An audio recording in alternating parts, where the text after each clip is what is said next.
J.K. Yadav Films present Happy New Year बोले खातिर आइला हमर लाभा आइला हमर लाभा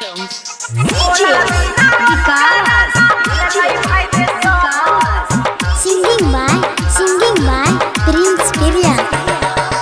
नया साल में नया भाई रे आइला हमरा खबर Happy New Year बोले खातिर आइला हमर लाभा बोलल बिना कराना भेलै भाई रे सब Happy New Year बोले खातिर आइला हमर लाभा Happy New Year बोले खातिर आइला हमर लाभा आइला हमर लाभा J.K. Yadav Films.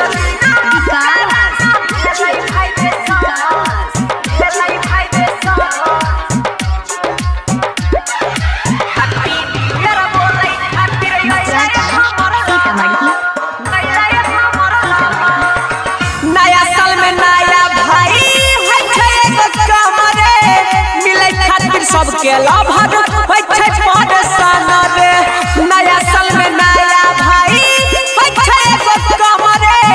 मिले खातिर सबके लाभर होइ छै परेशान रे हमारे रहिया उही दई रे हमारा हबिन उजी दई रे देख के हमरा मन के भाई रे हट गेलौ सब कभर हैप्पी न्यू ईयर बोले खातिर आइला हमर लाभा बोलल बिना कराना भेलै भाई रे सब हैप्पी न्यू ईयर बोले खातिर आइला हमर लाभा हैप्पी न्यू ईयर बोले खातिर आइला हमर लाभा आइला हमर लाभा J.K. Yadav Films. बोलल बिना कराना भेलै भाई रे सब भेलै भाई रे सब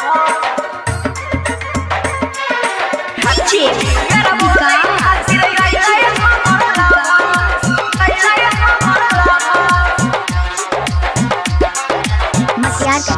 Singing by Prince Pirya.